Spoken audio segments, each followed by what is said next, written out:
সলমান খানের ভারত সিনেমার একটা ইন্টারেস্টিং আননোন ফ্যাক্ট আমি ভিডিও লাস্টে শেয়ার করব। তার সাথে সাথে এই সিনেমার বাজেট কত ছিল, বক্স অফিসে কত কালেকশন করেছিল, বক্স অফিসে কি ভার্ডিক্ট ছিল, আমার পার্সোনালি এই সিনেমাটা কেমন লেগেছে, আমার রিভিউ কি, সবই তোমাদের সাথে আমি এই ভিডিওতে শেয়ার করবো। সো ভিডিওটা পুরো দেখো, আশা করছি তোমাদের এই ভিডিওটা ভালো লাগবে।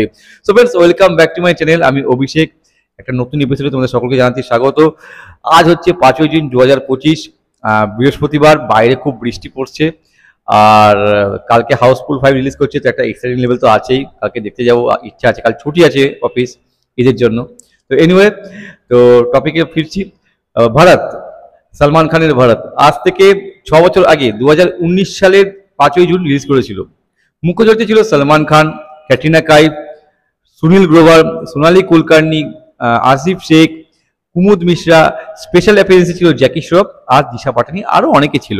প্রডিউস করেছিল অনেকগুলো প্রডিউসার মিলে, যেমন সলমান খানের বোনের জামাই, মানে হচ্ছে ওই অতুল অগ্নিহোত্রী, অলবিরা অগ্নিহোত্রী, কিষণ কুমার, ভূষণ কুমার ছিল, আর সলমান খান তো ছিলই সাথে। ডাইরেক্ট করেছিল আলী আব্বাস জাফর, মিউজিক দিয়েছিল বিশাল শেখর, গান লিখেছিল ইরশাদ কামিল। বাজেট আর বক্স অফিসে কি করেছিল? ফ্রেন্ডস, বাজেট ছিল 165 কোটি। অবভিয়াসলি সলমান খানের সিনেমা মানে বাজেট তো হিউজ হবেই। বাজেট নিয়ে কোনো কমতি থাকে না সলমান খানের সিনেমাতে। আর প্রথম দিন হিউজ ওপেনিং নিয়েছিল বস, 42 কোটি 30 লাখ টাকার। ঈদের সময় রিলিজ করেছিল। আর সলমান খানের বই ঈদে আসবে মানে এটা ধামাকা হবেই, যে কোনো সিনেমাই হোক না কেন। ব্যাপক ওপেনিং নিয়েছিল। আর প্রথম উইকেন্ডের পর কালেকশন ছিল 95 কোটি টাকা প্লাস। আর প্রথম সপ্তাহে শেষে কালেকশন করেছিল 180 কোটি টাকা প্লাস। মানে প্রথম সপ্তাহতেই নিজের বাজেট রিকভার করে প্রফিটেবল জোনে চলে গিয়েছিল এই সিনেমাটা। আর overall net India lifetime collection করেছিল 212 কোটি, বক্স অফিসে হিট করেছিল। কিন্তু অনেস্টলি বলবো, সিনেমাটা কিন্তু আন্ডার পারফর্ম করেছে বক্স অফিসে। কেননা সলমান খানের সিনেমা আর 42 কোটির ওপেনিং, সিনেমাটার লাইফ টাইম কালেকশন মিনিমাম 300 কোটি তো হওয়া উচিত ছিলই। কিন্তু একটা সেকশন অফ অডিয়েন্স সিনেমাটা পছন্দ করেনি, কেননা সিনেমাটা একটু স্লো হয়ে যায় বস। মানে যেরকম সলমান খানের ঈদে যেরকম আমরা সিনেমা চাই, সেরকম টাইপে কিছু জিনিস মিসিং ছিল এই বইটার মধ্যে। এই জন্য এক সেকশন অফ অডিয়েন্স সিনেমাটাকে পছন্দ করেনি, এই জন্য অনেক অডিয়েন্স দেখতেই যায়নি সিনেমাটাকে।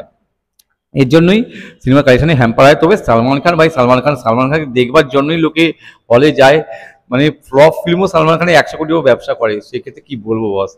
সেক্ষেত্রে সিনেমাটা যাই হোক হিট করে গিয়েছিল সলমান খানের জন্যই। আর স্ক্রিনশট দিলাম, পজ করে তোমরা যেটা চেক করতে পারো কোন দিন কত কালেকশন করেছিল। এবার যদি আমার রিভিউ তোমার সঙ্গে শেয়ার করি, আমার বস পার্সোনালি ডিসেন্ট লেগেছে, মোটামুটি লেগেছে। খুব বেশি ভালো লাগেনি, খুব খারাপও লাগেনি। সলমান খানের জন্যই মোটামুটি ভালোই লেগেছে সলমান খানের জন্য। কিন্তু কি বলতো, মাঝে মাঝে না এত স্লো হয়ে যায় না, মানে কি বোর লাগতে লাগে। মানে যেরকম আমরা চাই সলমান খানের সিনেমা দেখতে, যে হার্ড কমেডি থাকবে, অ্যাকশন থাকবে, সেই টাইপের জিনিসগুলো মিসিং ছিল। তবুও খারাপ বলবো না, কিছু কিছু মুহূর্ত অবশ্যই সিনেমাটায় ভালো আছে, মনে রাগ কেটে দেয় অবশ্যই, অস্বীকার করবো না। কিছু কিছু সিন অবশ্যই ভালো। আর সলমান খানের যে টোটাল জার্নি, সিনেমার গল্পকেই সলমান খানের লাইফ নিয়ে গল্প এই সিনেমাতে। সেটা হচ্ছে কি, সলমান খানের নিজের বায়োপিক না, গল্পটা সলমান খানকে ঘিরেই। মানে ছোটবেলা থেকে আপ টু 70 বছর অবধি যে সলমান খানের জার্নিটা, এক একটা ফেসে কি কি হয়েছে, তার স্ট্রাগল, এইটা নিয়েই সিনেমাটা। আর প্রত্যেকটা পার্টে যে সলমান খানের লুক চেঞ্জ হচ্ছে, ফেসে গিয়ে হেভি লাগছে। সলমান খানের ইয়ং লুকটাকে ছিল, ইয়ং লুকটা দেখবার মতো।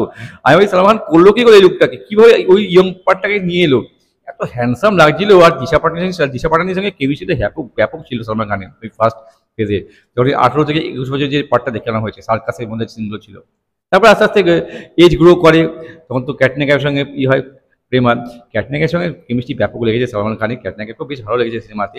কিছু কিছু মুহূর্তে অবশ্যই বেশ ভালো লাগে দেখতে, গানগুলো ঠিকঠাক এই সিনেমাতে। আর যদি অভিনয় প্রসঙ্গে আসি, সলমান খান ব্যাপক কাজ করছে, এক্সেলেন্ট অভিনয় সলমান খানের, ফাটিয়ে দিয়েছে সলমান খান। সলমান খানের অভিনয় নিয়ে কোনো কথা হবে না এই সিনেমাতে। ক্যাটরিনা কাইফও ভালো কাজ করেছে, আরও যারা যারা ছিল প্রত্যেকেই নিজ জায়গায় ভালো কাজ করেছে।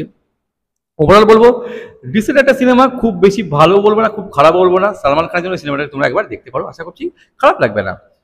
এখন বস, এই সিনেমার কিছু ইন্টারেস্টিং আননোন ফ্যাক্ট। এই সিনেমাতে সলমান খানের অপোজিট ছিল ক্যাটরিনা কাইফ, কিন্তু এই রোলটার জন্য প্রথমে প্রিয়াঙ্কা চোপড়াকে অ্যাপ্রোচ করা হয়েছিল, কিন্তু প্রিয়াঙ্কা চোপড়া কোনো কারণবশত এই রোলটা করতে পারেনি। আর ফাইনালি ক্যাটরিনা কাইফ এই সিনেমাতে কাস্ট হয়। কিন্তু আমি পার্সোনালি আমি বলবো ক্যাটরিনা কাইফ হচ্ছে পারফেক্ট চয়েস, কেননা সলমান খানের সঙ্গে ক্যাটরিনা কাইফ যদি সবসময় অডিয়েন্স পছন্দ করে, একসাথে দেখতে চায়। আর এই সিনেমা যে হিট হয়েছে না সিনেমা, এদের একসাথে দেখবার জন্যই অনেক অডিয়েন্স হলে গেছে, সে যেরকমই সিনেমা হোক না কেন। কাজেই এর দুজন ছিল বলেই সিনেমা কালেকশন কিছু না হলেও 10-15 কোটি টাকা তো বেড়েছে এই এদের পেয়ারিং দেখবার জন্য। অবশ্যই এটা স্বীকার করতে হবে, ক্যাটরিনা কাইফ হচ্ছে পারফেক্ট কাজ সিনেমার জন্য। এই সিনেমাতে সলমান খানের বন্ধু চরিত্রে ছিল সুনীল গ্রোভার, কিন্তু এই রোলটার জন্য প্রথমে অভিষেক বচ্চনকে অ্যাপ্রোচ করা হয়েছিল, কিন্তু অভিষেক বচ্চন কোনো কারণবশত এই রোলটা করতে পারেনি। ফাইনালি সুনীল গ্রোভার এই সিনেমাতে কাস্ট হয়। এই ছিল ইন্টারেস্টিং আননোন ফ্যাক্ট। তো বন্ধুরা, যদি ভিডিওটা ভালো লাগে তাহলে লাইক করো, শেয়ার করো, চ্যানেলে নতুন থাকলে সাবস্ক্রাইব করতে পারো। আর যদি কোনো সিনেমা সম্পর্কে তোমরা জানতে চাও তো আমাকে কমেন্ট করো, আমার চেষ্টা করবো সেই সিনেমা সম্পর্কে ভিডিও বানাবার জন্য। ততক্ষণের জন্য বিরতি নেবো বন্ধুরা, তোমরা প্রত্যেকে ভালো থাকো, সুস্থ থাকো, টাটা বাই, জয় হিন্দ, take care and stay cool man.